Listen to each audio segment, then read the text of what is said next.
Bismillahirrahmanirrahim. Assalamualaikum warahmatullahi wabarakatuh. Halo teman-teman semua, apa kabarnya? Semoga sehat-sehat aja. Dan hari ini kita akan melanjutkan pembelajaran kita ke pembahasan berikutnya nih. Sesuai dengan yang udah pernah kita bahas sebelumnya, bahwa hari ini kita akan membahas tentang apa aja sih rahasia dalam berbicara supaya efektivitas dari pembicaraan kita itu lebih baik, dan juga apa yang kita bicarakan itu bisa diterima oleh audiens kita. Nah, hal yang pertama yang harus kita perhatikan adalah fokus kepada ide dan membatasi kepada satu ide aja. Artinya nggak usah banyak-banyak ataupun nggak usah terlalu umum apa yang ingin kita bicarakan. Kenapa membatasi ataupun fokus kepada ide ini penting? Karena kalau misalkan kita nggak memfokuskan pada satu ide aja, maka audiens nggak akan punya pemikiran yang sama kita. Mustahil akan punya satu pemikiran dengan kita, karena toh kita aja menyampaikannya itu comot-comot gitu, di sini sedikit, di sana sedikit, dan apa yang kita bicarakan tuh nggak fokus kepada satu hal. Misal gini, kita di sebuah acaranya itu punya tema tentang COVID-19. Nah, ketika temanya adalah COVID-19 dan ketika kita diberikan kesempatan untuk berbicara misalnya, lalu kita memutuskan untuk berbicara ya secara general aja kayak itu. COVID-19 dilihat dari segi sosial misalnya, dilihat dari segi psikologi, ekonomi, hukum, dan lain sebagainya. Kita mencampur adukan semua pembahasan itu. Nah, itu akan menjadi sebuah pembicaraan ataupun penyampaian yang kurang fokus, sehingga orang yang mendengarkan pun akan kesulitan gitu. Sebenarnya orang pasti bertanya gitu, sebenarnya apa sih yang mau dia sampaikan? Dan ketika juga audiensnya itu mendapatkan informasi yang terlalu berlebih dengan apa yang kita sampaikan juga nggak fokus, akhirnya itu berimbas kepada tujuan dari kita menyampaikan sesuatu itu nggak sampai kepada orang. Nah, jadi lebih baik memang seharusnya kita itu fokus pada satu ide saja. Misal seperti tadi, tema besarnya COVID-19. Nah, kita ambil aja satu fokus yang ingin kita ceritakan nih. Misalnya, bagaimana sih COVID-19 itu bisa menyebar. Nah, jadi jelasin aja apa-apa aja yang bisa menyebabkan COVID-19 itu menyebar, melalui apa aja, dan potensi penyebaran itu seberapa besar. Nah, ketika kita menjelaskannya, lingkupnya itu adalah seputaran bagaimana penyebaran COVID-19 itu terjadi, maka itu akan lebih mudah kita transfer, dan kita bakalan menghasilkan effective communication gitu dalam public speaking kita. Jadi, ini yang harus diterapkan dan diperhatikan supaya public speaking kita itu jauh lebih bagus. Sebagai contoh, untuk poin yang pertama, yaitu fokus kepada satu ide, Dara sangat merekomendasikan kalian untuk cari-cari di YouTube gitu, ataupun melihat konten-konten tertentu. Nah, salah satu yang Dara rekomendasikan, karena Dara suka dan sering dengerin, Dara sering dengerin nih konten dari Ustadz Felix Xiao, baik itu di YouTube maupun podcastnya. Dan yang paling menarik itu adalah yang terakhir yang Dara lihat adalah tentang bedah bukunya, buku Beyond the Inspiration, bukunya Ustadz Felix Xiao. Nah, di situ sangat jelas beliau memisahkan gitu setiap episode sesuai dengan satu fokus ide yang ingin beliau sampaikan. Jadi kan ini bedah buku ceritanya. Jadi setiap bab itu dipisahkan episode-episodenya. Nah, kenapa dan ketika itu dipisahkan, misalnya gini, tunggu dulu. Bahkan dalam satu bab itu beliau punya tiga subtema gitu, 3 subtema yang kemudian beliau jelaskan, dan beliau menjelaskannya itu dalam konten yang terpisah. Jadi setiap harinya itu beda episodenya. Misal gini, di bab pertama beliau menjelaskan tentang pilihan hidup gitu, tentang pilihan hidup. Nah, tentang pilihan hidup itu sampai beliau jelaskan 3 kali dalam 3 episode yang berbeda. Nah, ketika beliau menjelaskan seperti itu, Dara sebagai audiensnya merasa lebih memahami dan mudah untuk memahami. Pun ketika mendengarkan itu jauh lebih ringan dibandingkan kita mendengarkan dari bab 1 sampai bab terakhir buku tersebut. Itu pasti bakalan lebih susah untuk fokus kita sebagai audiensnya ya. Dan juga orang yang menjelaskannya juga bakalan lebih terbebani gitu, karena harus menjelaskan banyak hal dalam satu waktu.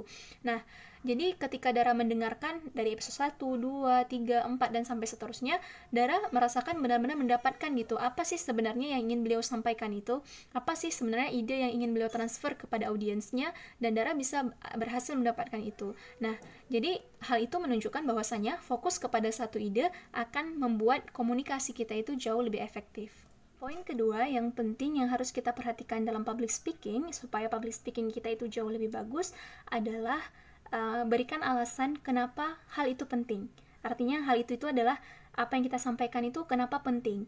Kenapa ini harus menjadi poin yang mesti kita perhatikan? Karena ketika kita memberikan alasan kepada audiens bahwasanya hal ini penting karena bla bla bla bla bla sesuai dengan fakta dan data yang ada, maka ini akan menentukan apakah audiens ini akan tetap mendengarkan yang kita sampaikan ataupun tidak. Disinilah letak kita akan membuat audiens tertarik dan memberikan fokus penuh kepada pembicaraan kita. Langsung aja ke contohnya. Di awal tadi Dara sebelum sebutkan tentang konten Ustadz Felix Xiao, Dara juga sebutkan tentang fokus, misalnya kita punya tema COVID-19, kemudian fokus kita adalah tentang bagaimana penyebaran COVID-19 itu bisa terjadi.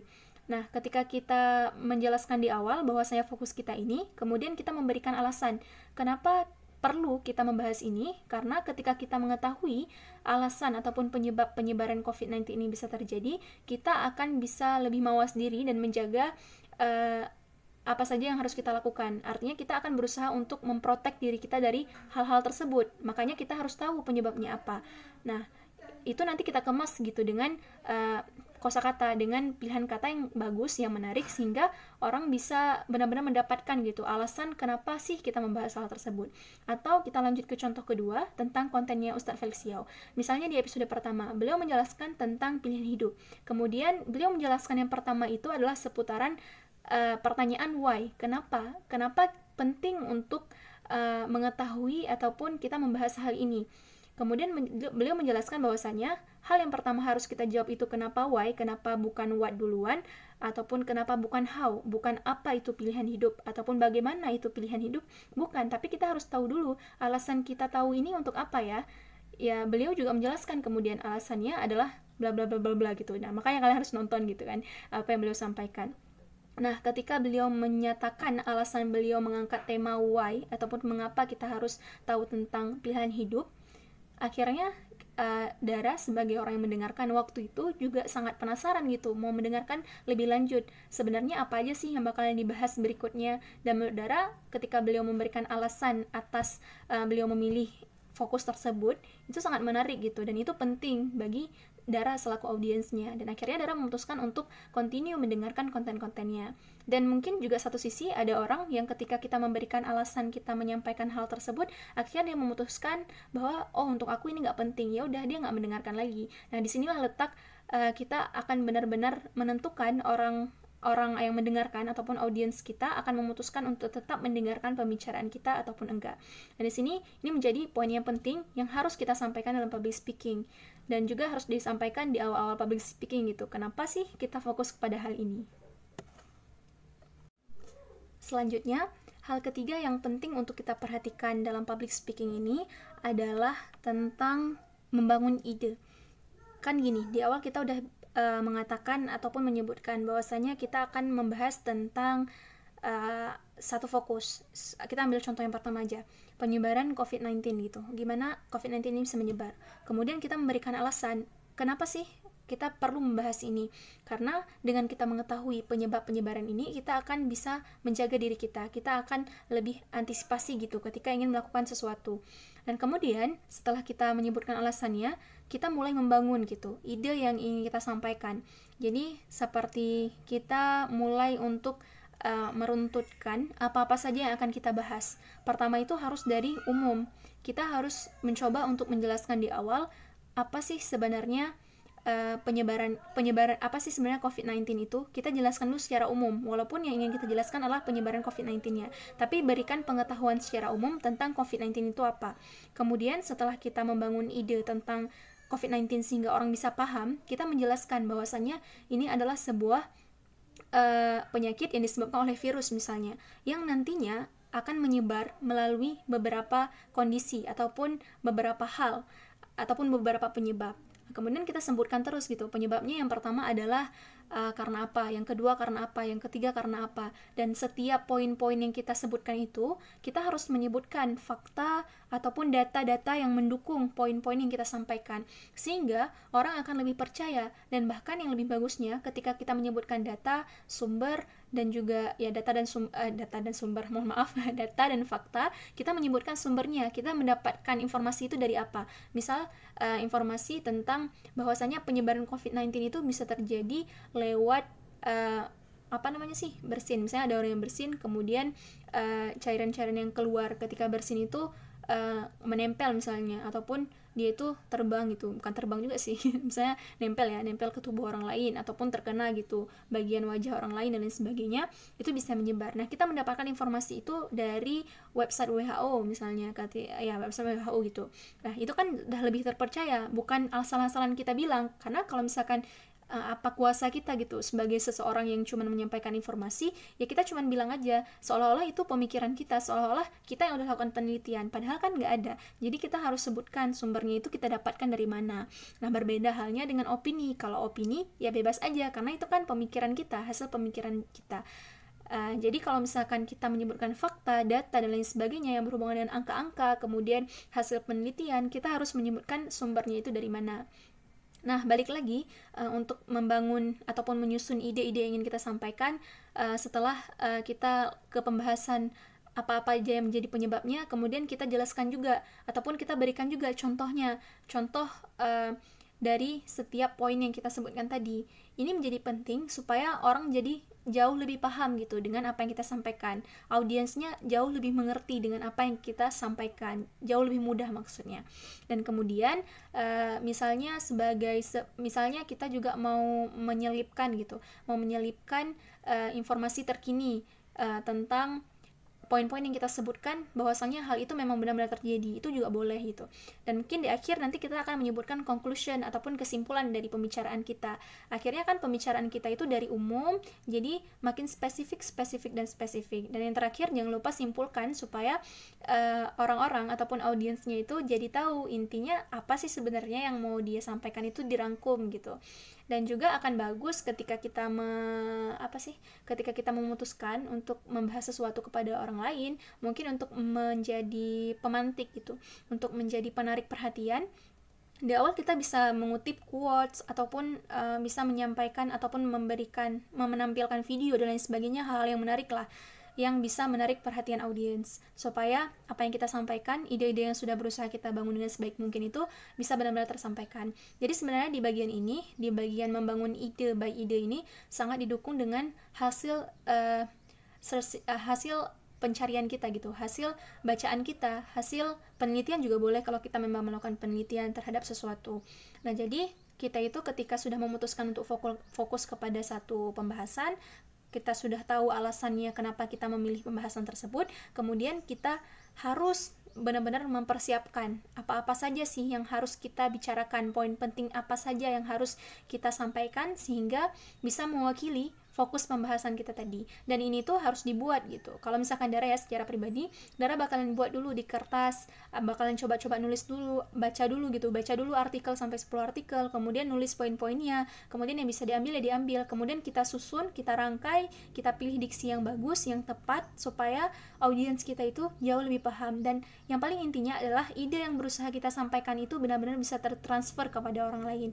Nah, ini tuh memang harus dipersiapkan ya biasanya, kecuali kalau misalkan model dari public speaking yang kita lakukan itu adalah impromptu, itu baru berbeda kondisinya. Tapi kalau misalkan kita punya waktu, persiapkan aja bahan yang ingin kita sampaikan. Yang paling penting itu adalah yang seperti tadi Dara sampaikan, fakta dan data itu benar-benar harus ada, harus disebutkan, dan juga contoh dan hal-hal lainnya supporting idea yang ingin kita sampaikan itu ya kita runtunkan aja, kita susun aja di sini. Akhirnya apa yang kita bicarakan itu jauh lebih bagus, jauh lebih mudah dipahami oleh audiens, karena intinya ya audiens harus paham dengan apa yang kita bicarakan. Oke, kita lanjut kepada poin terakhir, yang keempat, yang menjadi rahasia public speaking yang baik yang benar lagi baik aja ya. Jadi yang menjadi rahasia keempat itu adalah kita harus menggunakan bahasa yang mudah dimengerti oleh audiens. Nah, disinilah letak pentingnya ketika kita berbicara di depan banyak orang, di depan audiens, kita harus memperhatikan dulu siapa sih penonton kita. Nah, bukan penonton ya, pendengar kita.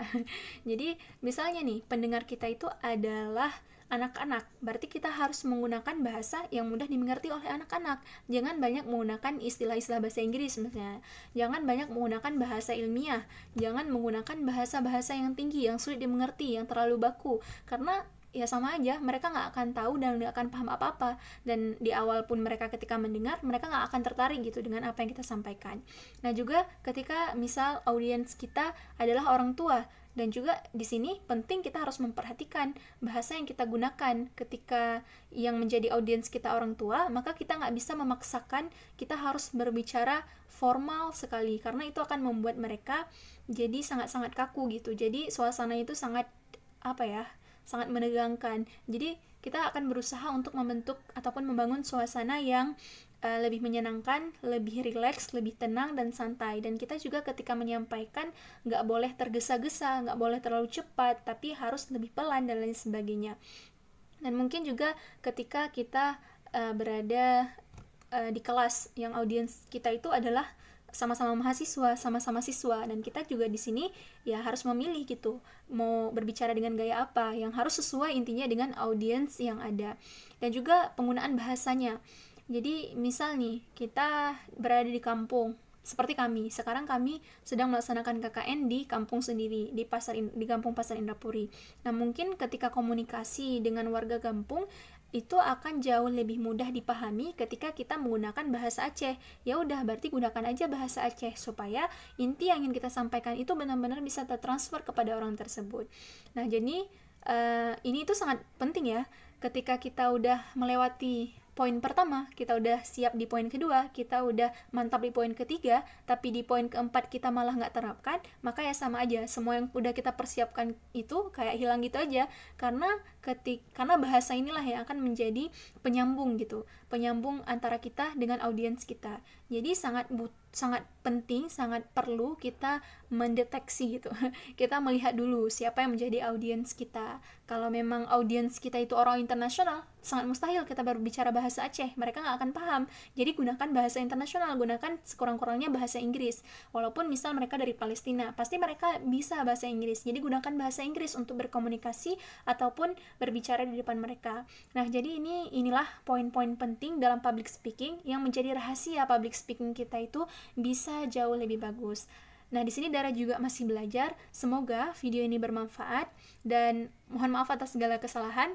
Kalau teman-teman ada pertanyaan, boleh langsung tanya ke Dara. Kalau ada masukan juga sangat boleh untuk disampaikan.